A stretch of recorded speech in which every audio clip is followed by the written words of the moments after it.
Hello guys. Good morning. कैसे हैं आप सब? उम्मीद है कि अच्छे होंगे। एवन जीएस यूट्यूब चैनल पर फिर से एक बार आप सभी का स्वागत है दोस्तों। आप सबको पता है कि सहायक उर्दू अनुवादक का मेंस के लिए मैं क्लास ओपन कर दिया हूँ। तो ये क्लास ऑन रिकॉर्ड है दोस्तों। क्लास हमारा जो लाइव चलता है वो मंडे टू फ्राइडे चलता है। तो अभी जो है सेकंड पेपर का इंग्लिश का टॉपिक लेके चल रहा हूँ मैं।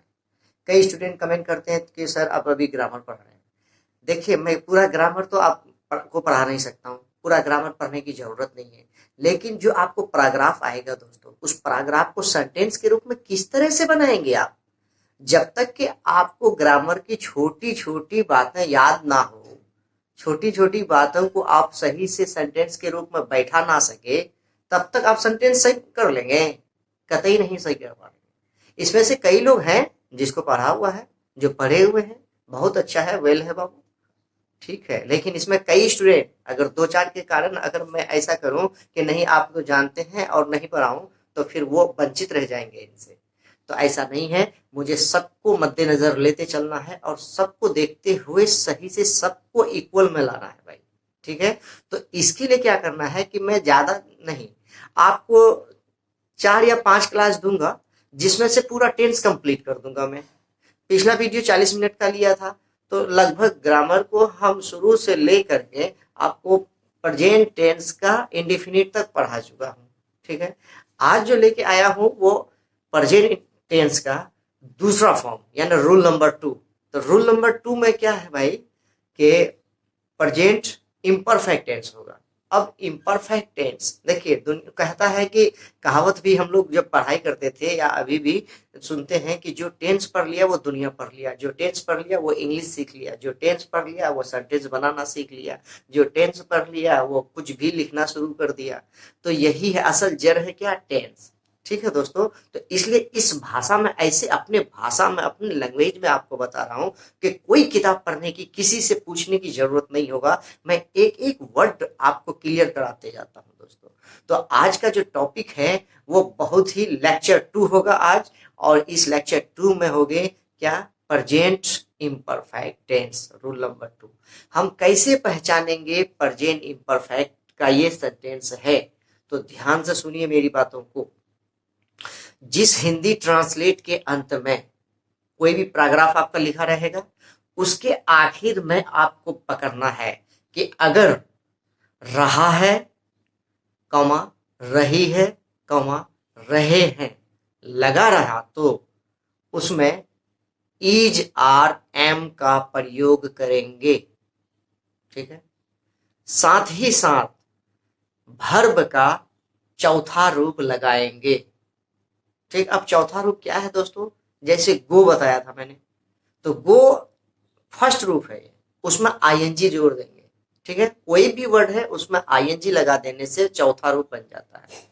तो वर्ब का चौथा रूप लगाएंगे और नेगेटिव तथा इंट्रोगेटिव सेंटेंस के लिए इज आर एम का ही प्रयोग करेंगे, ठीक है।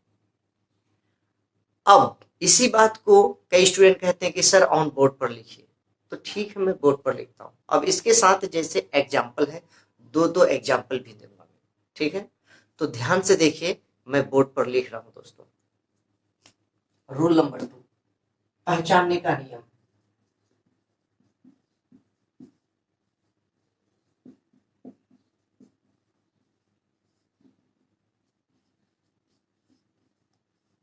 जिस हिंदी ट्रांसलेट के अंत में रहा है, रही है, रहे हैं लगा रहे, तो उसमें इज आर एम का प्रयोग करेंगे। साथ ही वर्ब के साथ चौथा रूप लगाएंगे। नेगेटिव प्लस इंट्रोगेटिव सेंटेंस के लिए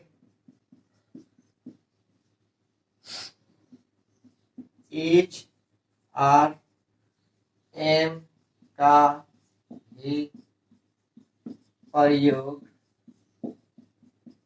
करेंगे। एग्जाम्पल जैसे सलमा गाना गा रही है। कितनी लंबी सेंटेंस है? वह बाजार जा रहा है। हम लोग क्रिकेट खेल रहे हैं। ठीक है, तो ध्यान से देखिएगा, जिस हिंदी ट्रांसलेट के अंत में कोई भी पैराग्राफ है उसके आखिर में अगर आपको लिखा हुआ है क्या, रहा है, रही है, रहे हैं, ये 3 वर्ड अगर लिखा हुआ है भाई, शब्द अल्फाज, तो आपको पकड़ लेना है कि प्रेजेंट के इम्परफेक्ट में है और इसका जो सेंटेंस होगा उसमें इज आर एम का ही यूज होगा। ठीक है, और मैंने पिछला जो वीडियो दिया था कि ता है, ती है, ते है, तो उसमें इज आर एम का प्रयोग नहीं होगा। रहा है, रही है, रहे में इज आर एम का प्रयोग होगा। ठीक, अब साथ में भर्ब है, भर्ब के साथ चौथा रूप लगाएंगे। अब भर्ब फिर से एक बार रिपीट कर रहा हूं, भर्ब किसको कहते हैं? जिसका माना न करना हो, किसी काम के करने का बोध हो। ठीक है, फेल, फेल का मतलब करना, ठीक है, काम करना ना हो, तो उस पे चौथा रूप लगाएंगे। क्या लगाएंगे? उसका चौथा रूप लगाएंगे, आईएनजी जोड़ेंगे। नेगेटिव और इंट्रोगेटिव सेंटेंस जिसमें नहीं वाला सेंटेंस रहेगा, जैसे मैं नहीं पढ़ रहा हूं, मैं नहीं जा रहा हूं, तुम कहां जा रहे हो, ये क्वेश्चन हो जाएगा।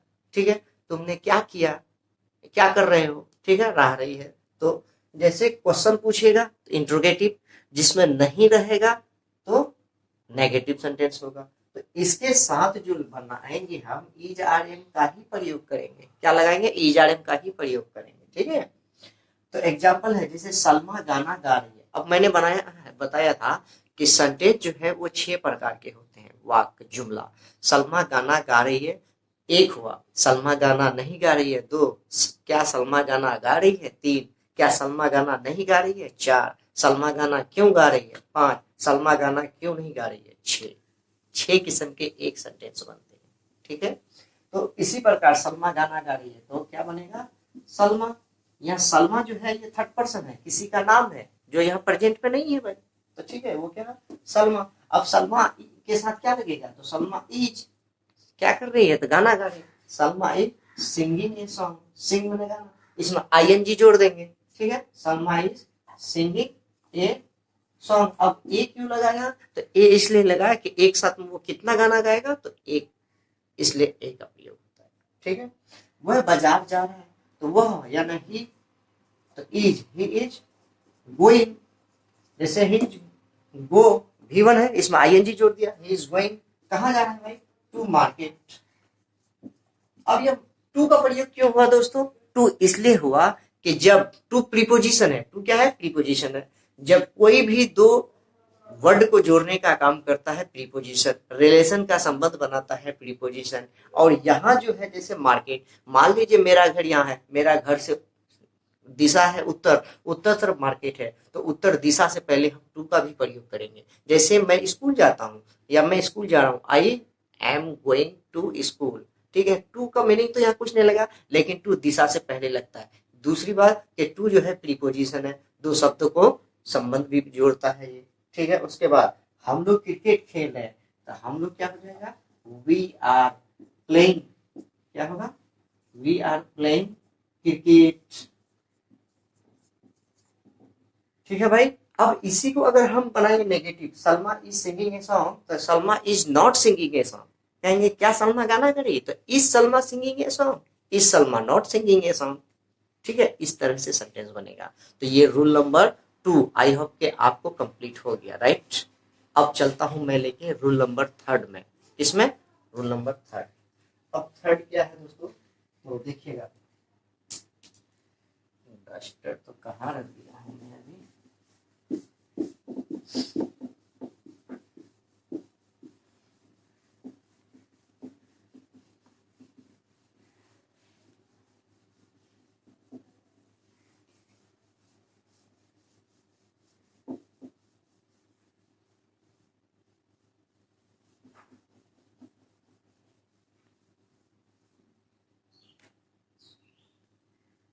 ठीक है, क्या है दोस्त,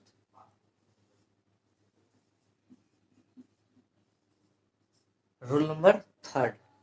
अब देखिए, बहुत ही इंपॉर्टेंट रूल नंबर 3, ध्यान से सुन लीजिए, फिर मैं उसको लिखा दूंगा आपको।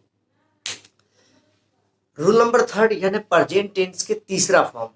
ठीक है, अब तीसरा फॉर्म क्या है भाई, तीसरा बेटा उसका क्या है, मतलब प्रेजेंट टेंस के, तो प्रेजेंट इंडिफिनिट हो गया, जिसका पहचान था ता है, ती है, ते है।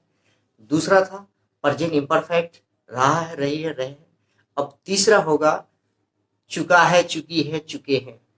जिस हिंदी ट्रांसलेट के आखिर में चुका है, चुकी है, चुके हैं, या यानी अथवा, या है, आ है, ई है, हर्षई है, ए है, लगा रहे तो उसमें हैव और हैज के का प्रयोग करेंगे। किसका क्या करेंगे, हैव और हैज का प्रयोग करेंगे, और वर्ब के साथ तीसरा रूप लगाएंगे। नेगेटिव और इंट्रोगेटिव सेंटेंस के लिए हैव हैज का ही प्रयोग करेंगे। समझ गए। अब इसी चीज को मैं ऑन बोर्ड आता हूं, आप उसको नोट डाउन बनाएंगे। ठीक, जब तक नोट नहीं बनाएंगे और वीडियो अंत तक जो नहीं देखेंगे, समझ में नहीं आने वाला है। इसके बाद में कराऊंगा क्या कि पैराग्राफ दूंगा, और पैराग्राफ जैसे वहां आया था, ठीक उसी प्रकार जैसे ग्रेजुएट स्तर पर आया था पैराग्राफ, सेम वही होगा भाई। उसी प्रकार चेंज कर देंगे सेंटेंस, आपको दूंगा मैं बनाने के लिए। तो देखिएगा दोस्तों, तीसरा को हम कैसे पहचानेंगे।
ठीक है दोस्तों, ध्यान से देखिएगा फिर से। जो भाई नहीं बोल के लिख पाते हैं तो नोट कर देता हूं मैं, इसका स्क्रीनशॉट भी आप ले सकते हैं, उसके बाद इसको देख के आप नोट भी बना सकते हैं। जब तक नोट बनाएंगे नहीं, रिवीजन करेंगे कैसे, क्या करेंगे, रिवीजन करेंगे कैसे, ठीक है। तो देखिएगा, पहचानने का नियम, जिस हिंदी ट्रांसलेट के अंत में क्या है, चुका है, चुकी है, चुके हैं, ठीक है, चुका है, चुकी है, चुके हैं, अथवा इसके अलावे आ है, या है, ई है, ये है, चाहे तो ये तीनों रहेगा चुका चुकी, या वो नहीं रहेगा तो आ है, या है, ई है, हर सही है, ये तीनों लगा रहेंगे। तो आपको पकड़ना है कि वो सेंटेंस किसका होगा, प्रेजेंट परफेक्ट का होगा, ठीक है। परफेक्ट का मतलब पूर्णतः कर लूँ, ठीक है। जैसे इंडिफिनिट था कि ता है, मतलब अभी की बात करता था वो, अभी करता हूँ, ठीक है। अब उसके बाद जो पढ़ाया मैंने प्रेजेंट इम्परफेक्ट, मतलब रहा रही है, मतलब मैं पढ़ाने का काम शुरू किया हूँ, अब कब किए हैं, खत्म ही नहीं हो रहा, पढ़ा ही रहे हैं हम। बाजार जा रहे हैं, बाजार और मेरा घर से इसके बीच में ही हम कहीं होंगे।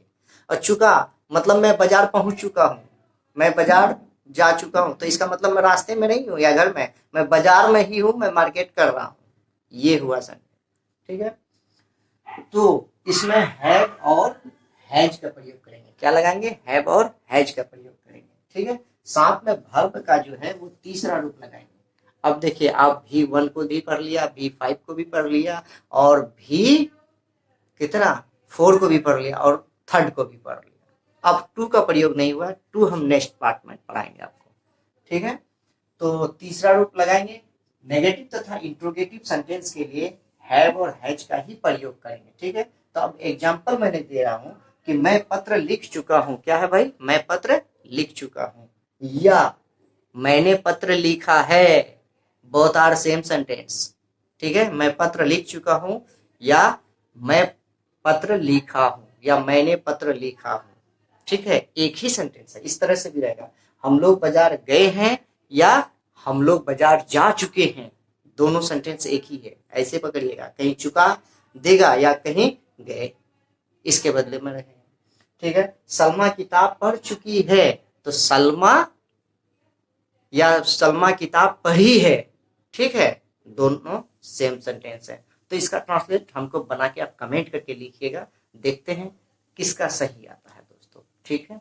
अब नेक्स्ट चलूंगा मैं रूल नंबर 4 पर। अब रूल नंबर 4 क्या है दोस्तों, तो ठीक है, मैं बोल भी रहा हूं और आप सुनिए भी, ठीक, उसके बाद मैं नोट डाउन कर दूंगा, ठीक है। तो देखिए, ध्यान से सुनिएगा, रूल नंबर 4, जिस हिंदी ट्रांसलेट के अंत में ता रहा है, ती रही है, ते रहे हैं लगा रहे, तो उसमें हैव और हैज के साथ दिन का प्रयोग करेंगे और वर्ब का चौथा रूप लगाएंगे। नेगेटिव तथा इंट्रोगेटिव सेंटेंस के लिए हैव और हैज का ही प्रयोग करेंगे, और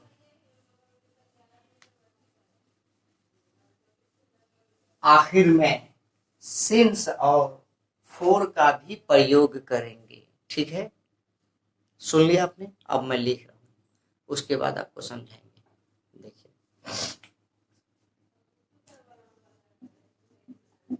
रूल नंबर 4, ठीक है। अब ये रूल नंबर 4 क्या है भाई, तो प्रेजेंट परफेक्ट कंटिन्यूअस टेंस, ठीक है। कंटिन्यूअस का मतलब लगातार, सुबह से बारिश हो रही है या सुबह से वर्षा होती आ रही है, ठीक है। सलमा 4 दिन से पढ़ती रही है, पढ़ने के लिए शुरू किया है 4 दिन, अभी तक पढ़ाई खत्म ही नहीं किया है, मतलब स्टॉप की ही नहीं, रुकी ही नहीं, पढ़ाई शुरू ही कर। सचिन तेंदुलकर 1980 से क्रिकेट खेलता रहा है, 1980 से अब तक खेलता ही रहा है, छोड़ा ही नहीं, ठीक है। यानी कभी शुरू किया और चल रहा है, टाइम ऑफ पीरियड की बात कर रहा है। और जिसमें टाइम ऑफ पीरियड नहीं रहे तो क्या लगेगा, जिसमें टाइम ऑफ पीरियड रहे तो उसमें क्या लगेगा। तो इसमें दो ही सेंटेंस पर डिपेंड करता है, एक होगा सिंस, एक होगा फॉर। क्या होगा भाई? एक होगा सिंस, एक होगा फॉर। ठीक है। अगर आमतौर पर इसको देखा जाए तो ये हम प्रीपोजिशन में यूज करते हैं। किसमें? प्रीपोजिशन में। लेकिन मैं यहाँ बता देता हूँ आपको कि सिंस उस सेंटेंस में लगाएंगे जहां निश्चित बोध होगा, जहां डेफिनेटली होगा, टाइम इंडिकेट कर देगा, टाइम ऑफ पीरियड बता देगा कि मैं सुबह से पढ़ता रहा हूं। ठीक। अब टाइम 3 होता है, सुबह, दोपहर, शाम, 3। ठीक है। अब महीना में 12 महीने होते हैं। कहेगा कि फरवरी महीने में, या मैं फरवरी से क्रिकेट खेलता रहा हूं, तो फरवरी इंडिकेट कर देगा, तो उसमें सिंस लगाएंगे। अगर यही कहेगा कि मैं 2 महीने से क्रिकेट खेल रहा हूं, अब जो कौन महीना से? महीने में तो 12 है, जैसे घंटा में 12 बजते, तो मैं 4 घंटे से क्रिकेट खेलता रहा हूं। अब कौन घंटा से खेलना शुरू किया? वही कहेगा कि मैं 2 बजे से क्रिकेट खेलता रहा हूं, तो सिंस लगेगा। जिसमें टाइम का प्रयोग निश्चित हो जाएगा वहां सिंस, जहां टाइम का पता नहीं चलेगा वहां फॉर। समझ गए आप? तो अब इसका यूज करके मैं बताता हूं।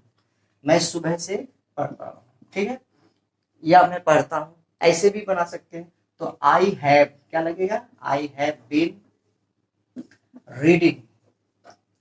मैं पढ़ता रहा हूं, कब से भाई? तो सुबह से, तो सिंस लगा देना है, मॉर्निंग। ठीक है। अब यही कहेगा कि मैं 2 घंटे से पढ़ता रहा हूं, तो देखिए आई हैव बीन रीडिंग। अब 2 घंटा पता ही नहीं कौन घंटा, तो फॉर 2 आवर, 2 आवर। ठीक है। तो यहाँ ये फॉर का प्रयोग हो जाएगा, जहां टाइम का पता, वक्त का पता नहीं चले वहां, जहां टाइम का पता चले वहां से। तो बहुत अच्छे से आप सब समझ गए होंगे। इसका जो स्ट्रक्चर फॉर्मूला होगा भाई, वो होगा सब्जेक्ट प्लस हैव या has plus been plus before plus object plus since plus for. बनाने का असूल, ये है द रूल ऑफ मेकिंग। ये बनाने का नियम है दोस्तों, ये है फॉर्मूला। ठीक है। तो कैसे बनाएंगे हम? सबसे पहले सब्जेक्ट, तो जैसे ये है आई, ये है आई सब्जेक्ट, जिस हिंदी ट्रांसलेट के अंत में ता रहा है, ती रही है, ते रहे हैं, तो उसमें क्या लगाएंगे? हैव और हैज लगाएंगे। इसके साथ क्या जोड़ेंगे? तो बिन का प्रयोग करेंगे, बिन का इस्तेमाल करेंगे। उसके बाद क्या लगाएंगे? तो वर्ब का चौथा रूप लगाएंगे। उसके बाद क्या लगाएंगे? तो ऑब्जेक्ट, वो कर क्या रहा है, ऑब्जेक्ट लगाएंगे। उसके बाद क्या लगाएंगे? लास्ट में सिंस और फॉर का प्रयोग लगाएंगे, करेंगे। अगर सिंस और फॉर का प्रयोग सेंटेंस में होने वाला होगा तो लगाएंगे, नहीं होने वाला होगा तो नहीं लगाएंगे। That is clear. ओके। तो ये है बनाने का नियम। आज हो गया आपका प्रेजेंट टेंस खत्म। ठीक है दोस्तों। अब इस प्रेजेंट टेंस को एक बार आप लोग रिवीजन कर लेंगे। कल जो है मैं चारों फॉर्म पास्ट का खत्म कर दूंगा, और नेक्स्ट क्लास जो है वो फ्यूचर खत्म कर दूंगा। इसका मतलब है कि और 2 क्लास और टेंस आपका फिनिश्ड। ठीक। इसके बाद मैं चलूंगा आपको पैराग्राफ लेकर के। अब इसी के आधार पर मैं पैराग्राफ दूंगा। आपको जो बुक बताया है, मैंने सजेस्ट किया है, उसी बुक का पेज से आपको दूंगा। और जो भी भाई बहन अब तक बुक को नहीं खरीदे हैं, बराए मेहरबानी बुक को खरीद लीजिए। मार्केट में बुक अवेलेबल नहीं है। जिस दिन से मैंने वीडियो अपलोड किया था, बुक का इमेज दिखाया था आपको, उस दिन से मार्केट से किताब गायब ही हो गया है दोस्तों। ठीक है। मैंने कल गया था बुक लाने के लिए, कई बुक मिला भी है मुझे, और मैंने लाया है। उम्मीद करता हूं कि कई भाई के आया हुआ है मेरे पास अकाउंट में बैलेंस, आज उनको मैं यहाँ से पार्सल करूंगा। ठीक है। तो आप लोग चिंता ना करें। जो भी भाई बहन अब तक हमारे इस चैनल से नहीं जुड़े हैं, तो बराए मेहरबानी A1GS यूट्यूब चैनल को आप एक बार सब्सक्राइब कर लीजिए, ताकि जो ही मैं वीडियो अपलोड करता हूं आपके पास ऑन स्पॉट नोटिस आए और आप उसका आनंद ले सकें। ठीक है। और एक बात कहना चाहूंगा कि सहायक उर्दू अनुवादक का मेंस का जो क्लास है, इसका मेरा कई वीडियो अपलोड किया हुआ है, सिलेबस भी बना हुआ है भाई। तो इसका कहाँ डिस्क्रिप्शन में लिंक है, वहां आप देखेंगे प्ले लिस्ट, ठीक है, सहायक उर्दू अनुवादक मेंस प्ले लिस्ट रहेगा, उसको क्लिक करेंगे आपको सारा वीडियो मिल जाएगा। या नहीं तो वीडियो के डिस्क्रिप्शन में जाएंगे, वहां देखेंगे आप मेरा प्ले लिस्ट भी होगा, हर जो भी वीडियो चाहिए आपको वहां मिल जाएगा आपको। जैसे अगर आपको इंडियन पॉलिटी का चाहिए, भारतीय संविधान का वीडियो चाहिए तो उसका भी टोटल वीडियो पड़ा हुआ है मेरा, हिस्ट्री का चाहिए तो उसका भी वीडियो पड़ा हुआ है, ज्योग्राफी का चाहिए तो उसका भी वीडियो है, करेंट अफेयर का चाहिए तो वो भी वीडियो पड़ा हुआ है। मतलब जीएस का जितना भी है स्टैटिक पार्ट्स जनरल सारा वीडियो में अपलोड कर रखा हूँ दोस्तों, ठीक है। तो आज का वीडियो यहाँ तक भाई, और मैं फिर लाइव आके कुछ जो भी डाउट रहता है आप हमें टेलीग्राम या मेरा पर्सनल नंबर वही है 8969098755, ठीक है, इस नंबर पर आप व्हाट्सअप कीजिए या कॉल कीजिए कि इस तरह का वीडियो चाहिए हमको, इस टॉपिक पर वीडियो चाहिए। उम्मीद करता हूं कि मैं आपको हमेशा आपके अकॉर्डिंग ही चलूं, और उम्मीद करता हूं कि 100% चलूंगा, ठीक है। तब तक के लिए बाय बाय, धन्यवाद, टेक केयर। चलते चलते एक बात कि पढ़ो ऐसे कि पढ़ा सको। धन्यवाद।